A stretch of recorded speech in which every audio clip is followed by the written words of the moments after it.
we need to have a serious talk about the Academy Awards. Emilia Perez just got 13 nominations, more than The Lord of the Rings. But does it actually deserve this recognition, or is the Oscars out of touch with reality? Before we get into that, let's talk about the movie first.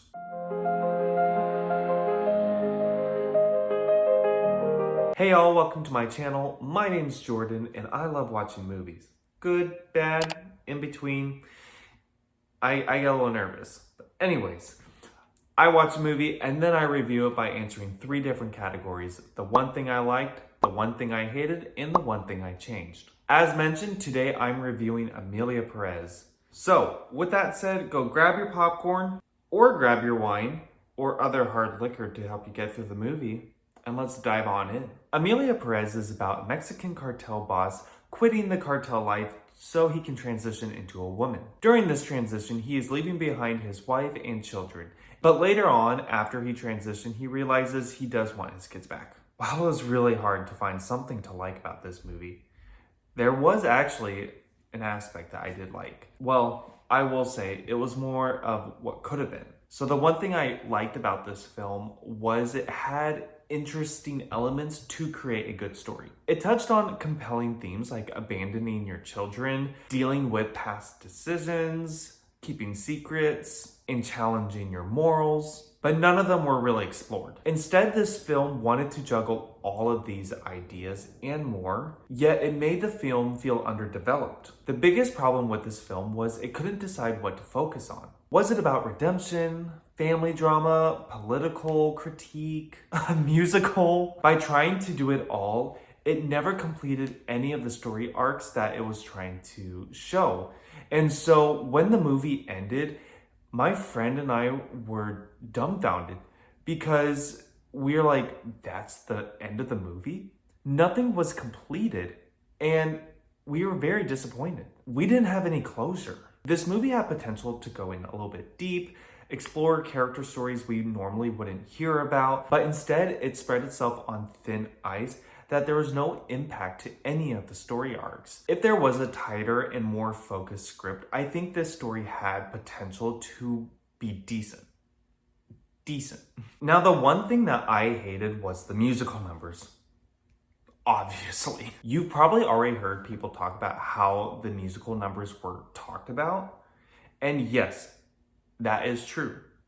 But let me give you a step further on this. Not only were these songs poorly sung, but they never had a clear ending. Multiple times, someone would start a song and then fade into regular talking, thus leaving the song feeling awkward and incomplete. Like, did it even finish? Are they going to sing more? No. I enjoy musicals, but this should have not been one. This movie would have been a little bit more tolerable had they not sung. Like, every single time a song started, part of my soul died. If they removed all of the songs, this movie would have been a lot better. I'm also sorry to say, but this clip, penis to vagina, is it for you? Is the only funny song. It went viral for a reason. There are so many things I would change about this movie, but rules are rules.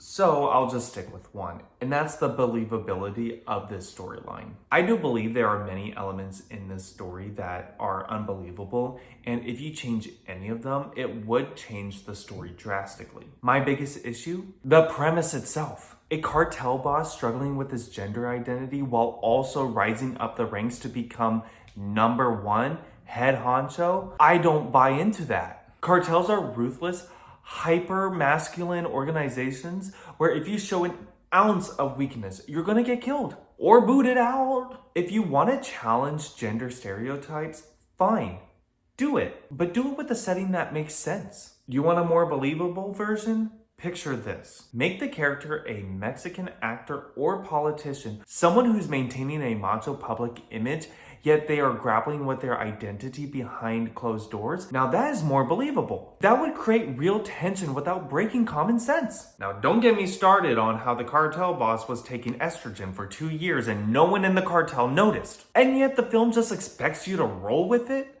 Like, come on, think about it. Like, the more you think about it, the more it falls apart. I mean, I can just go on and on about everything that I can fix, but I feel like I spent way too much time on this little premise. So help me out in the comments and tell me what you would change that I missed. Overall, this movie was bad, boring, messy. It wasn't even funny at all. Like, if it was a good bad movie, I would have given it 5 stars in the heart like I did with Madam Web. Because, come on, how do you not respect Dakota's suffering like this? When you see Madam Web, you're gonna love it. I think you're gonna see it twice. But the only reason Emilia Perez is even getting attention is because the Academy Awards gave it 13 nominations, which is more than Lord of the Rings, which made people naturally curious. They wanted to go see what this film's about. But what did they find?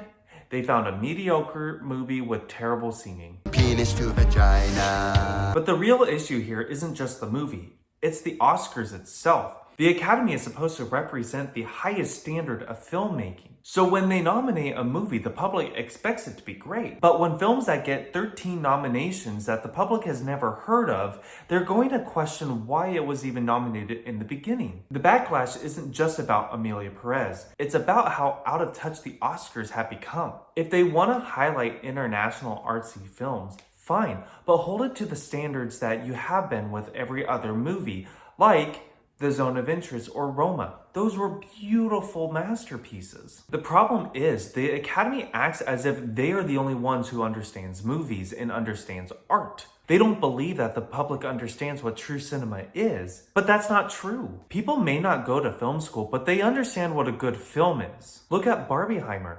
The Barbie movie and Oppenheimer were both artistic, well-made, and widely loved from the public. Like, the public recognized their craft without the Academy needing to tell them that. So just because a film is international or experimental does not mean that it is a high art film. People are just sick and tired of being told they don't get it when they're calling out a bad movie. It's no wonder the Oscars are not what they used to be. Look back 10 years ago and people knew most of the movies that were nominated. As Critical Drinker's Buddy said it in a previous film, the Oscars used to be about movies that were popular.